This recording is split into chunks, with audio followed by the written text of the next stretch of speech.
দীর্ঘ ১৪ দিন বন্ধ থাকার পর সারা দেশে আবারও সচল হয়েছে ফেসবুক ও টিকটক সহ সব সামাজিক যোগাযোগ মাধ্যম। টানা ২ সপ্তাহের ডিজিটাল বিচ্ছিন্নতার পর সামাজিক মাধ্যমে যোগাযোগ ব্যবস্থা স্বাভাবিক হতে শুরু করেছে।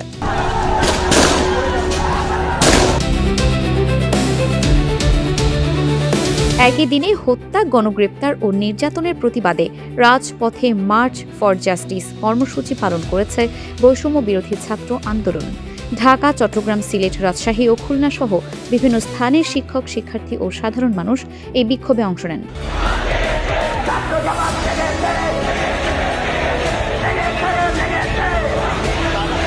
আন্দোলনকারীদের ওপর পুলিশের লাঠিচার্জ, টিয়ার শেল ও সাউন্ড গ্রেনেড নিক্ষেপের ঘটনা ঘটে, যাতে শতাধিক বিক্ষোভকারীদের আটক করা হয় এবং সাংবাদিকসহ অন্তত ৯০ জন আহত হন।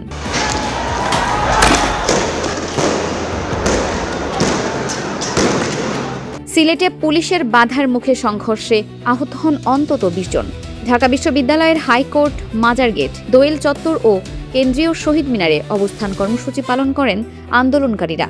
সুপ্রিম কোর্ট প্রাঙ্গণে চিকিৎসাধীন ও ক্ষতিগ্রস্তদের আইনি সহায়তার আশ্বাস দিয়ে মিছিল করেন আইনজীবীরা। আন্দোলন চলছে, চলবে। আমরা আইনজীবীরা আছি এবং আইনি সহায়তা দিতে আমরা সবাই বদ্ধপরিকর।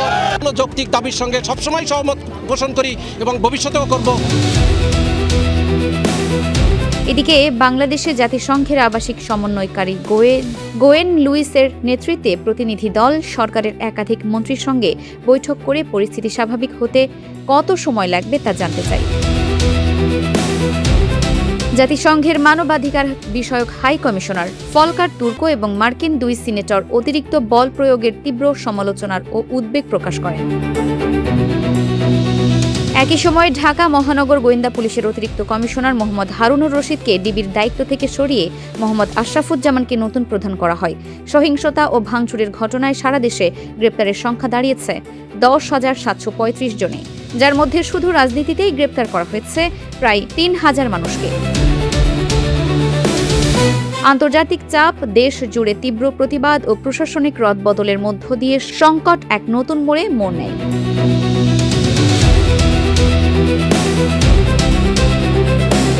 Farhana Nizam, desk report, Dinajpur TV.